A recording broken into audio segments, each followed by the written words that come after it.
살아계신 예수님의 이름으로 손을 기도드렸습니다. 네. 오늘 이 시간에는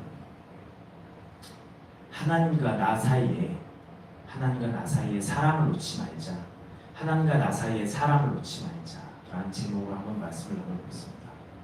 오늘은 먼저 말씀을 함께 읽겠습니다. 오늘 본문 말씀은 마태복음 23장입니다. 마태복음 23장 8절로 10절 말씀. 마태복음 23장 8절로 10절 말씀. 교독하겠습니다. 제가 먼저 8절 읽겠습니다. 그러나 너희는 랍비라 칭함을 받지 말라. 랍비가 선생님이라는 뜻입니다. 자, 너희 선생은 하나요, 너희는 다 형제니라.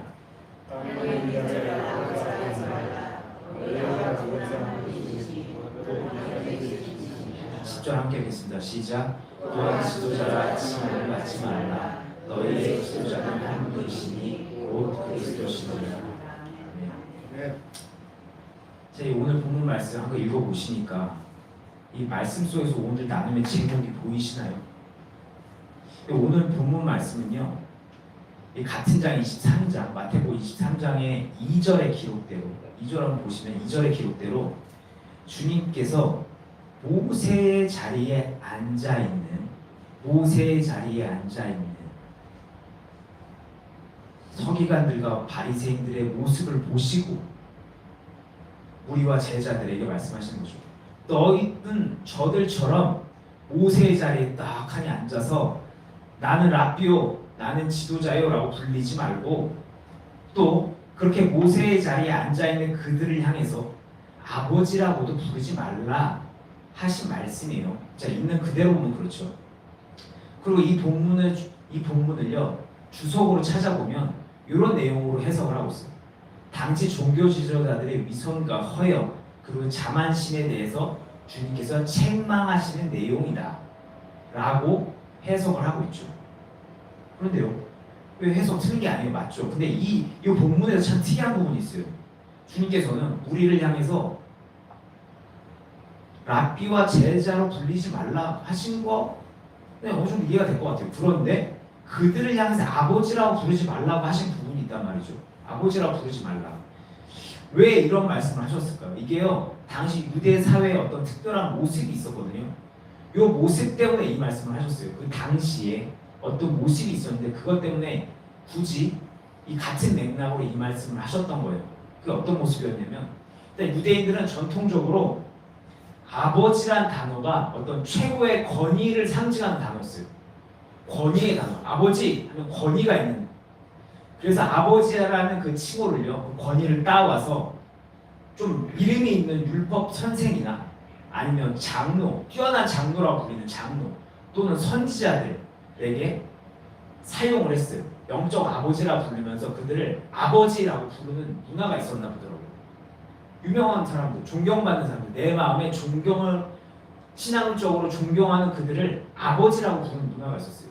그래서 실제로 말씀을 찾아보면 열왕기하 2장 12절에 이런 말씀이 있어요. 엘리사가 보고 소리 지르되 엘리야가 승천하는 모습을 보고 얘기하는 거예요. 내 아버지여, 내 아버지여, 이스라엘의 병거와 그 마병이여 하더니 다시 보이지 않는지라. 이에 엘리사가 자기 옷을 잡아 돌로 찢고. 자, 이런 말씀이고요. 또 열왕기하 13장 14절에 이런 말씀이 있어요.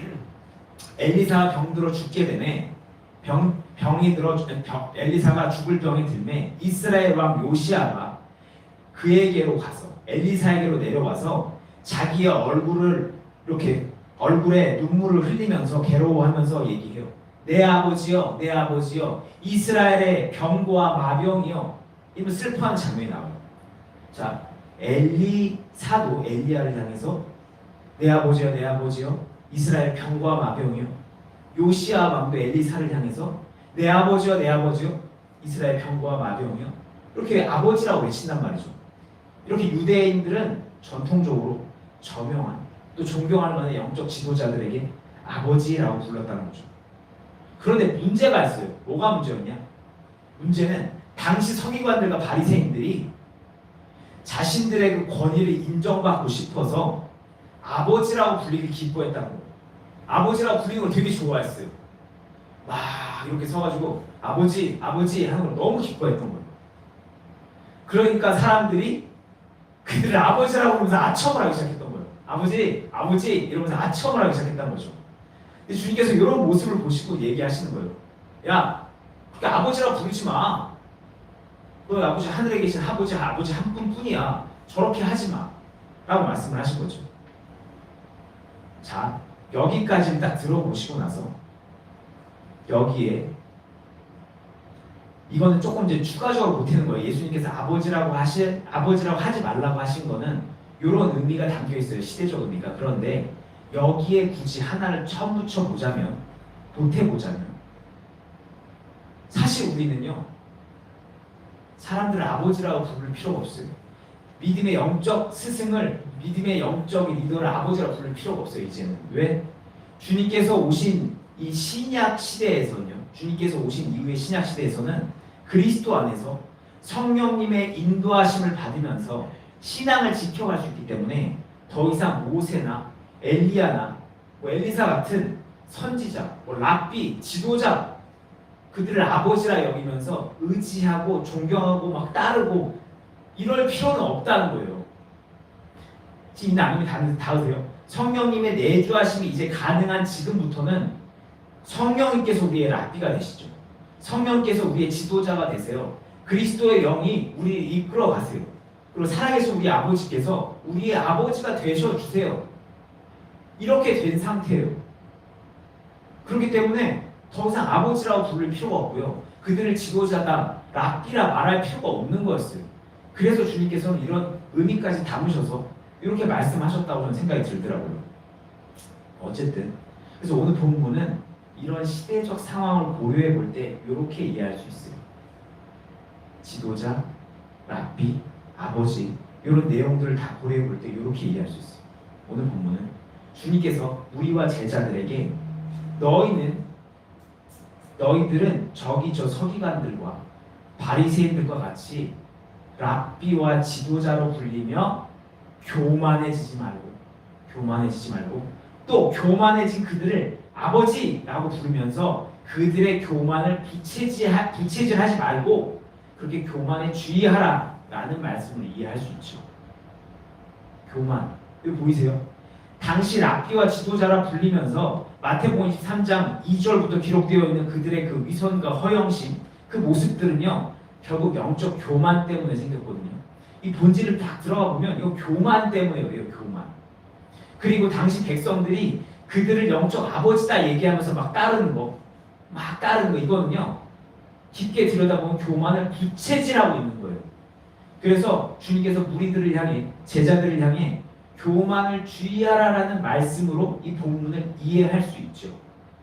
자, 교만 발견하셨죠?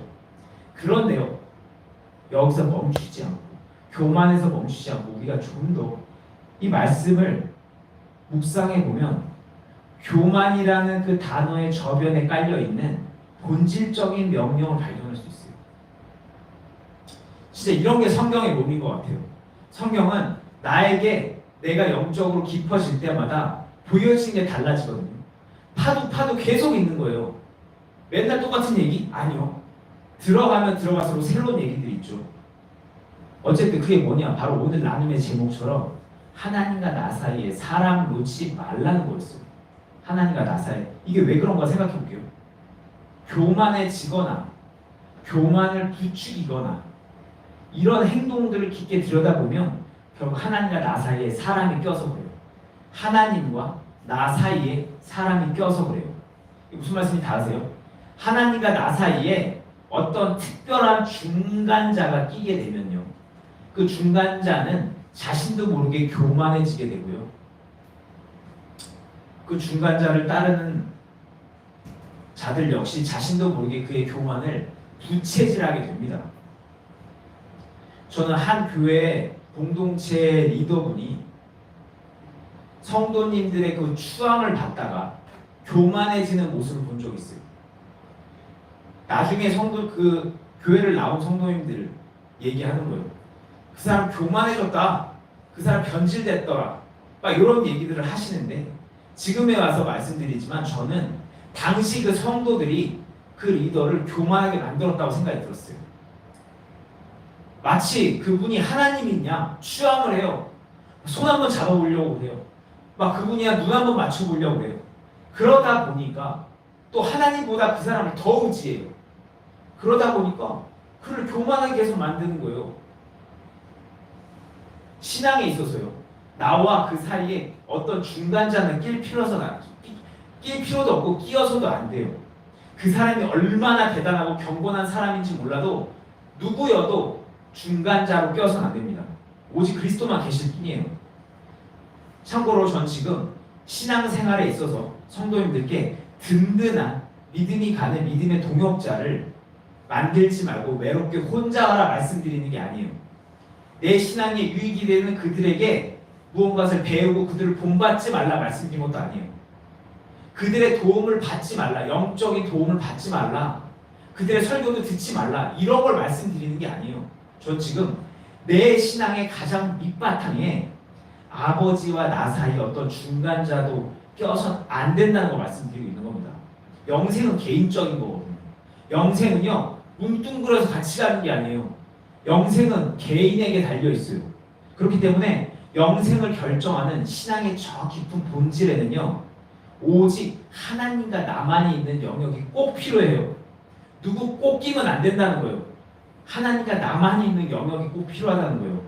그래서 주님께서는 신앙의 기초를 주 너의 하나님을 사랑하는 것이라고 말씀하셨어요. 가장 큰 계명, 가장 신앙의 기초가 되는 계명이 뭐? 주 너의 하나님을 사랑하는 것이다. 이 말씀의 저변에는요 신앙의 가장 밑바탕, 가장 큰 밑바탕은 하나님과 나 사이의 관계에 있다는 의미거든요. 그래서 가장 큰 계명인 거예요.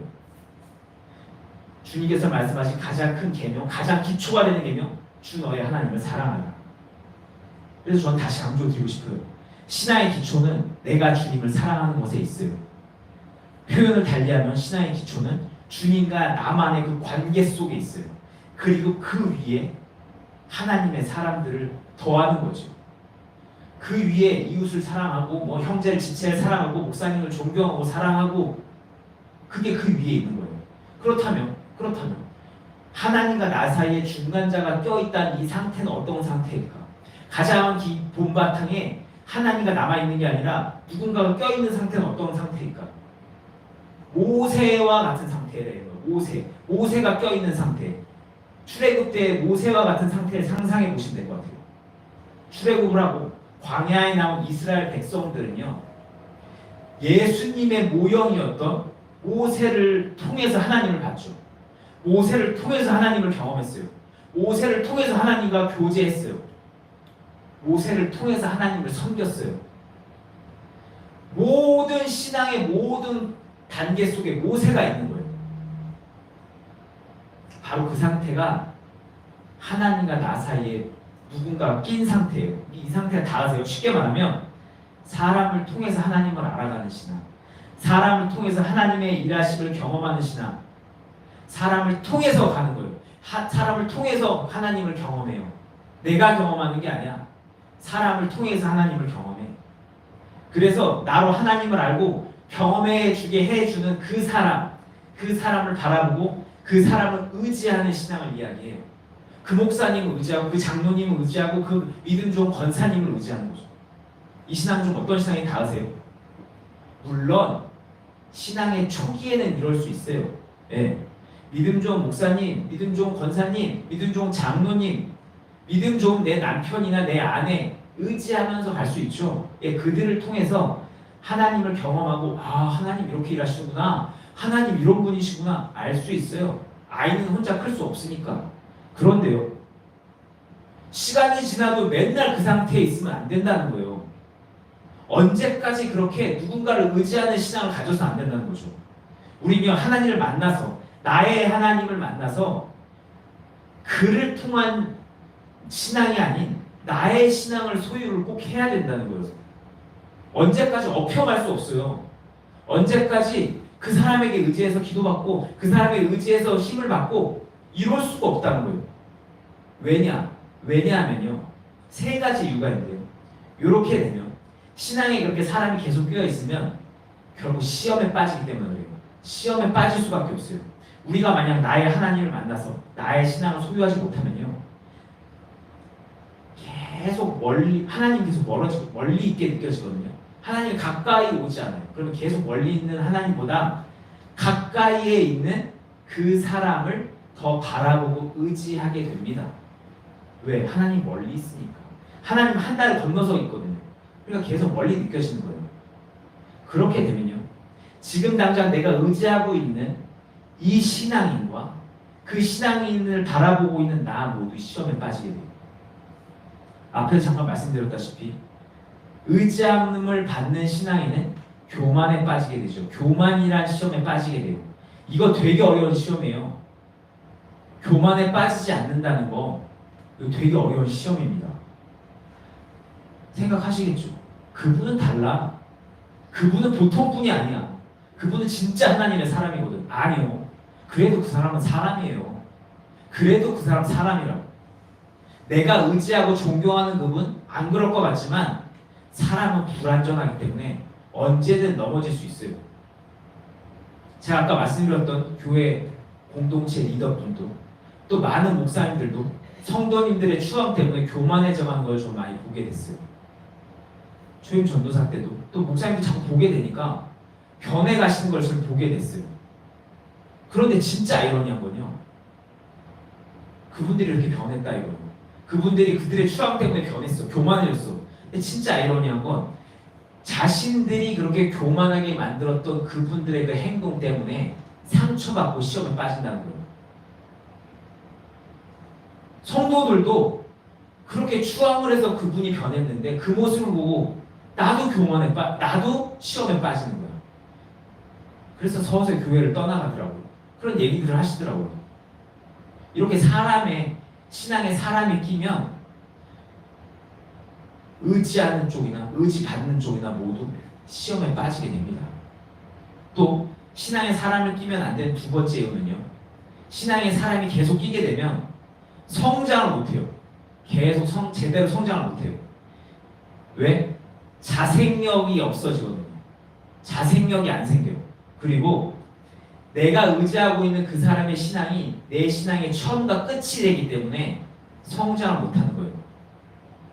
예를 한번 들어볼게요. 내가 너무 존경하는 목사님이 있어요.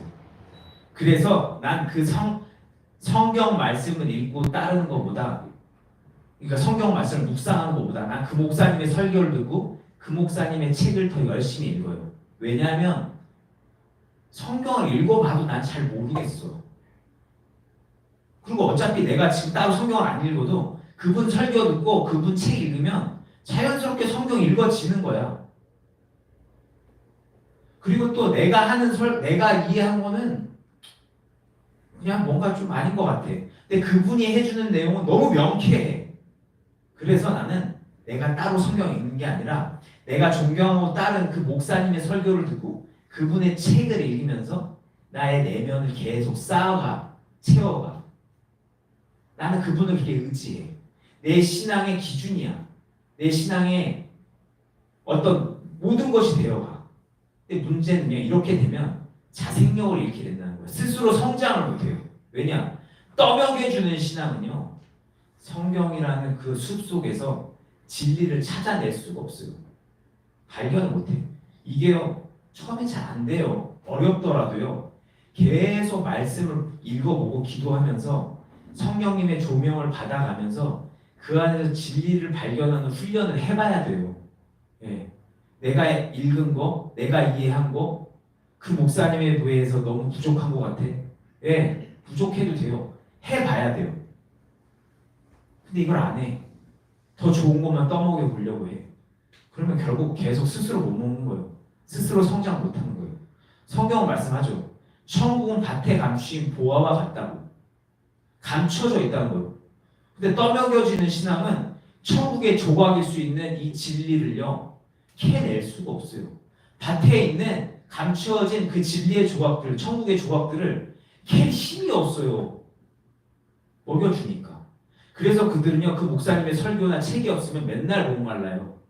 그게 없으면 못 견뎌요. 목을 축일 수가 없거든. 스스로는. 성경 하나로는 충분하지 않아요. 기도만으로는 충분하지 않아. 나는 그리스도 예수만으로는 충분하지 않아. 그분이 꼭 껴야 돼. 그분의 설교가 있어야 돼. 그분의 책이 꼭 있어야 돼.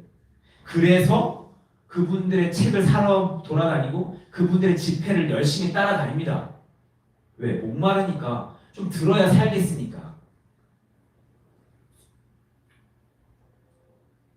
근데요, 일단 뭐 이렇게 해도 일단 성장은 해요. 성장은 합니다. 뭐 어떻게 성장은 해요. 근데 그 목사님보다 깊어질 수는 절대 없어요. 그 이상은 못 깊어져요. 왜?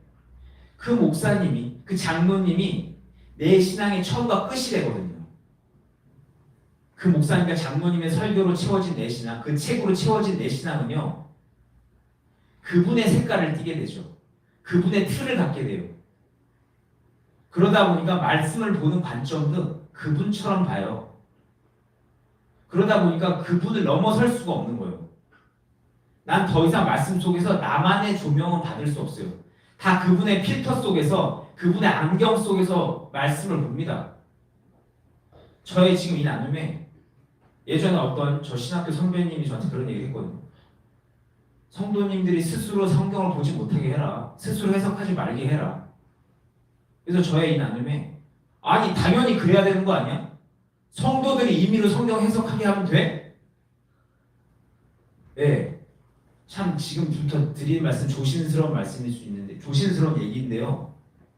분명 저는 이렇게 생각해요. 분명 영적으로 깊지 않은 지금의 내 시선이 내가 지금 성경을 잘못 해석하고 있는 걸 수도 있어요. 예, 그럴 수도 있지만 그 어떤 목사님의 설명도 없이 그 어떤 주석도 없이 성경을 있는 그대로 날걸로 읽었을 때 성령님의 조명 속에서 읽었을 때 경험되는 그것 저는 그게요 우리의 신앙에 꼭 필요하다고 저는 생각해요. 경험해 보신 분들은 이게 뭔지 다 아실 거예요.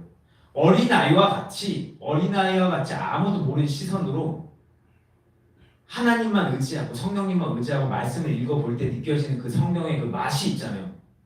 성령님의 조명 가운데 성경이 사실로 다가오고 저자들의 그 마음이 전해지고 그런 경험 해보신 분들 계시죠?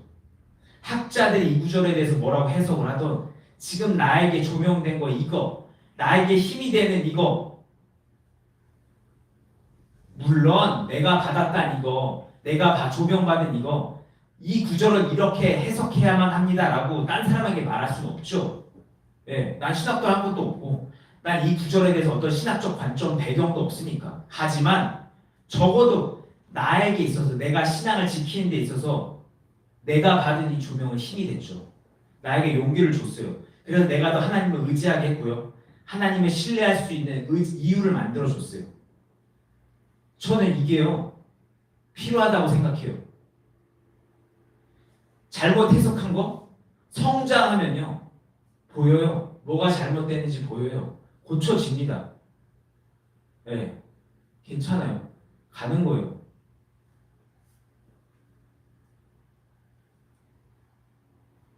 그리고 이렇게 조명받은 내용을 가지고 나랑 똑같이 고통받는 누군가에게 이걸 나눌 수 있어. 이 감동을 나눌 수 있어. 뭐 이대로 해석해야 돼요. 이건 아니더라도 내가 이 말씀으로 이렇게 조명받아서 위로를 받았어. 고통에서 나왔어.